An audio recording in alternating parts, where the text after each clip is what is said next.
All right, listeners, I think you know that we are part of the Radiotopia network, which is basically a network built on the idea that you should support the most creative, independent audio makers around. No one, and I mean no one, embodies the Radiotopia ethos more than Benjamin Walker and his show Theory of Everything.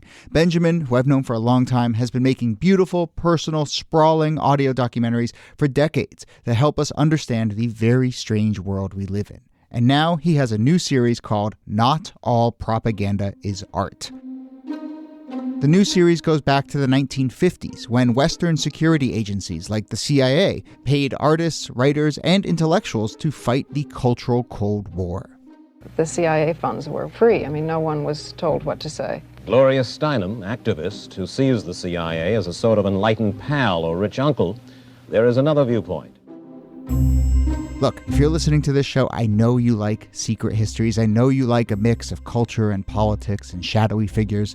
So what are you waiting for? Not All Propaganda is Art from Benjamin Walker. You can find it now wherever you listen or at theoryofeverythingpodcast.com. Support for This Day in Esoteric Political History comes from Odoo. What is Odoo? Well, Odoo is an all-in-one management software with apps for every business need. Odoo has apps for CRM, accounting, sales, HR, inventory, manufacturing, and everything in between. And they're all in one easy-to-use software. And the best part about Odoo? All Odoo apps are integrated, helping you get things done faster and more efficiently. So, when you think about business, think Odoo. To learn more, visit odoo.com/thisday. That's odoo.com/thisday. Hello and welcome to This Day in Esoteric Political History from Radiotopia. My name is Jody Avergan. This day, September 7th, 1901, at the Pan American Exhibition in Buffalo, New York, President William McKinley is shaking hands with people in the crowd when a 28-year-old man named Leon Czolgosz fires 2 shots into his chest. McKinley rose slightly on his toes before collapsing forward, saying, "Be careful how you tell my wife." He collapsed and was rushed to a hospital. It would be over a week before McKinley would finally succumb to his injuries. In the hospital, it looked like he would recover, and then he worsened, and eventually he did die, the 3rd U.S. president to be assassinated. There's Lincoln and Garfield and McKinley. Niki, Kellie, of the 4 presidents assassinated in U.S. history, is McKinley the most overlooked? What do we think? I might give that to Garfield, actually. Yeah. I don't know. It's a tie for Garfield and McKinley. I don't think people dwell a lot on either Garfield, because people forget he was president. I don't think he even pops up in people's minds. But McKinley's definitely a close second. All right. Well, those voices are, of course, Nicole Hemmer of Columbia and Kellie Carter Jackson of Wellesley. And we are here to talk about the McKinley assassination. Hello there. Hello, Jody. Hey there. So so Kellie, you make a good point. At least people knew McKinley was a president, but maybe they don't know much beyond that. So, what kind of president was McKinley? And then we'll talk about why Leon Czolgosz assassinated him. I mean, I think part of the reason why people aren't quite aware is because McKinley's sort of a middle-of-the-road president. He doesn't do anything quite remarkable or super scandalous or controversial in the way that would sort of stamp him in our historical minds.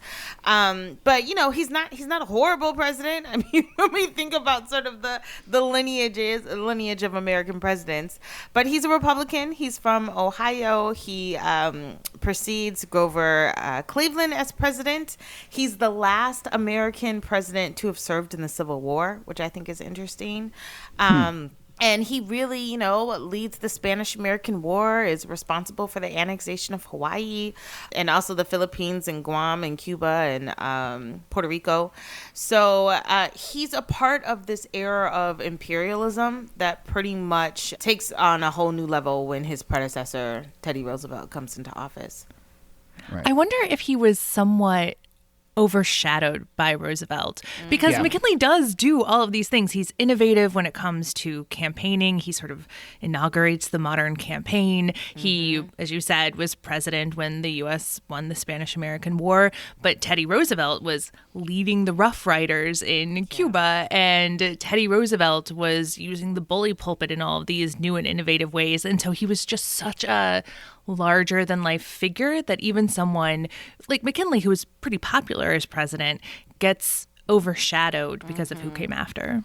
Yeah, I think that's a really good point. Yeah, and certainly Roosevelt is part of this story, you know, his reaction to this assassination and his rise to power. Roosevelt himself, less than 10 years later, or about 10 years later, there's an assassination attempt. We've done that episode. And, you know, I think we can talk about this. This is an era, it feels like an era of assassination and political violence and so forth. But let's go to Buffalo. Everyone, that's always a phrase I like to utter. Let's go to Buffalo and talk about the Pan American Exhibition. Well, first off, I mean, right, this is the era of these big exhibitions, where showcasing different cultures and showcasing new technologies. And McKinley is really like, I mean, he's the president of the United States, but it does feel like this is a big moment for him. He's speaking to crowds that seem to really adore him. And so it really is this like, you know, it is quite a moment at this World's Fair type event. Yeah, these expos are huge, especially at the turn of the century. I mean, you have over 100,000 people gathering, filing in to, meet VIPs, and especially President McKinley. And he wants to meet with the people. You know, he wants to shake hands and kiss babies, and that's sort of like his MO. He is highly beloved at this point. So it makes sense for him to do something like this. Yeah, he'd just been reelected, and so his popularity was pretty high. And, you know, when I mentioned earlier that he'd started this new form of campaigning, he was actively campaigning, and he was going out and he was meeting people. And people really liked him for that, and they were eager to meet with him and mingle with him. He had this real man of the people feel about him, and the level of excitement around him is fascinating, because I don't think that I knew he was quite so personally popular as he appears in this moment. Yeah, affable. One of his biographers, or maybe, I don't know, one of his biographers, maybe his only biographer, Margaret Leach, who wrote a biography of McKinley, talks about his, quote, firm, unquestioning faith, his kindly frock-coated dignity, his accessibility and dedication to the people, the federal simplicity that would not be seen again in Washington. So that gives you a sense of who he was. By the way, frock-coated dignity is a great turn of phrase where you can combine someone's clothing with a sense of who they are. You know, I think for me it would be like, you know, sweatpants wearing affability or whatever. But that's all of us dignity. Right now. Right. Exactly. The other interesting tidbit about this World's Fair, he does this massive speech. There is a pyrotechnics display in which the fireworks say, "Welcome, President McKinley, Chief of our nation and our empire."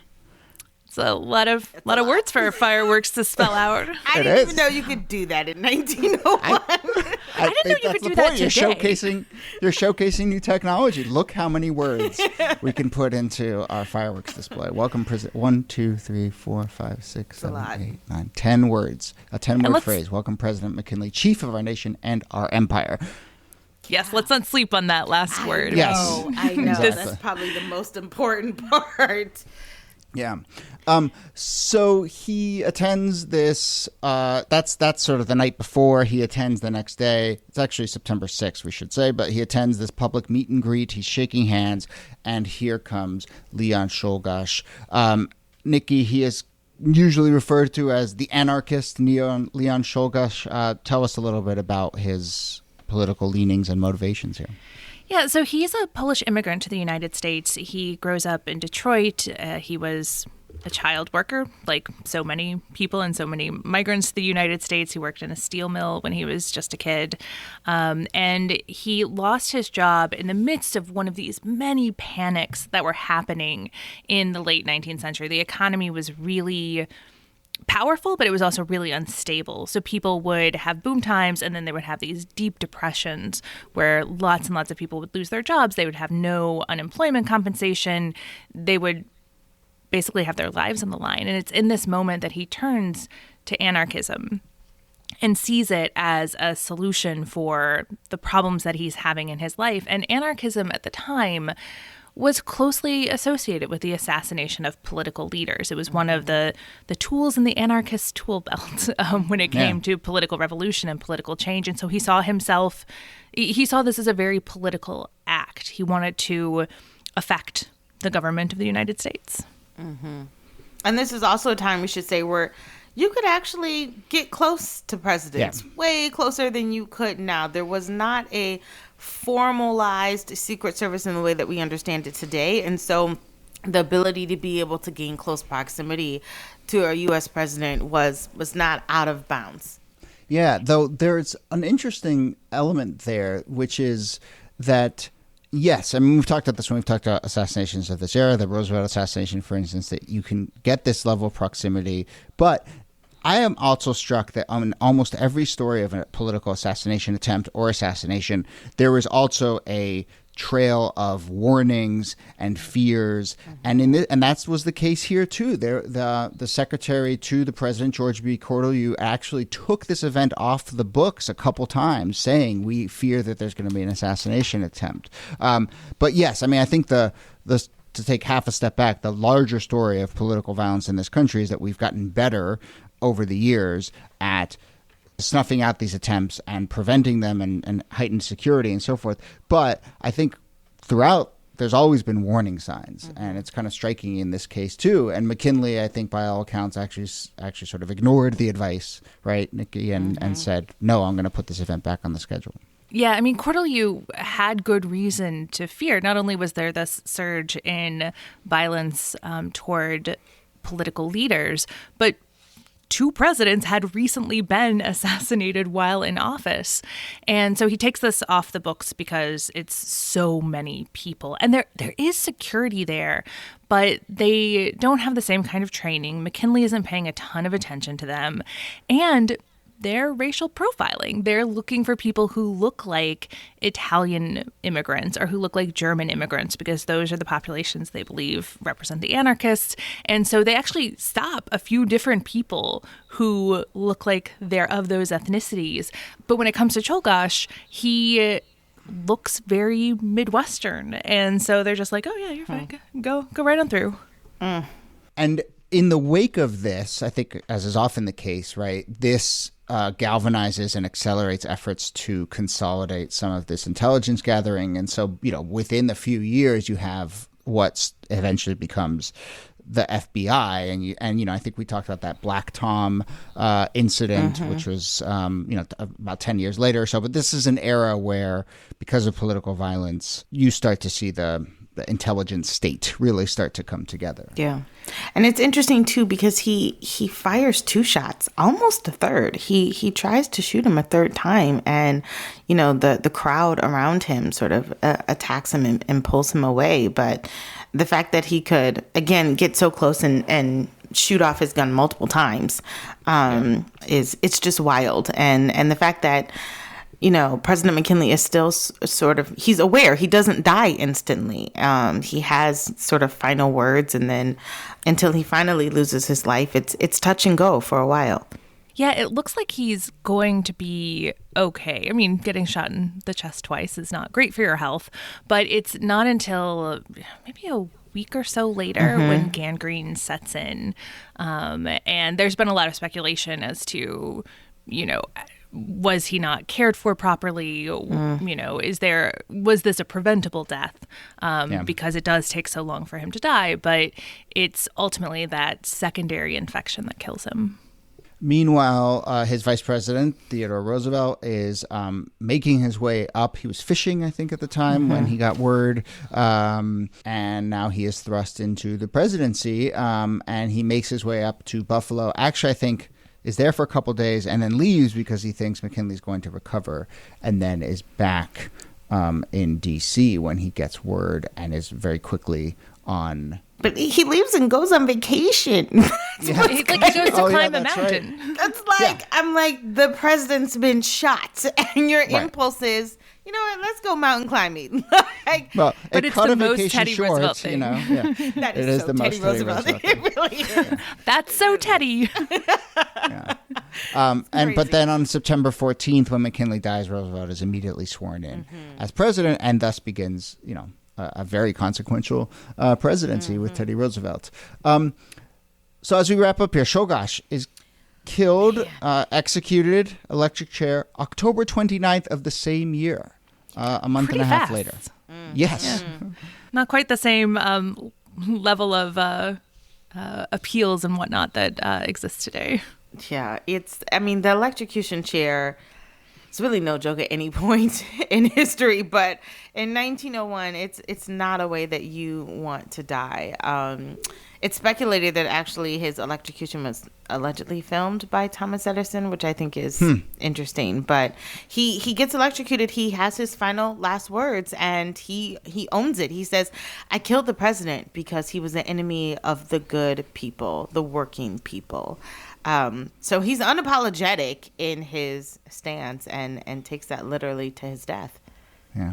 All right. Well, let's leave it there. And as we wrap up, I guess maybe let's return to the words of Margaret Leach, McKinley's biographer, because I think there is this really interesting picture here of Roosevelt takes over. And as Leach puts it, we have this steady, faithful, simple president in McKinley who is assassinated. And now we have the primacy, as she puts it, of the young men crowding forward. The nation felt another leadership, nervous, aggressive, strong, and under command of a bold young captain. This is Teddy Roosevelt here. America set sail on the stormy voyage of the 20th century. So really, I think an inflection point and a sort of ushering in of a different kind of politics here with this assassination. Okay, let's leave it there. Nicole Hammer, thanks to you as always. Thanks, Jody. And Kellie Carter-Jackson, thanks to you. My pleasure. This Day in Esoteric Political History is a proud member of Radiotopia from PRX, a network of independent, listener-supported, artist-owned podcasts. Our researcher and producer is Jacob Feldman. Our producer is Brittany Brown. Kala Nakua helps with transcripts. Julie Shapiro is executive producer for Radiotopia. Get in touch with us if you have any questions or comments or ideas for the show. You can email us thisdaypod@gmail.com, or you can find a form at thisdaypod.com, where you can also get our full archives, transcripts, and learn lots more about the show. Follow us on social at thisdaypod on Instagram and Twitter, where we are posting stuff each and every day. My name is Jody Avergan. Thanks again for listening, and we'll see you soon.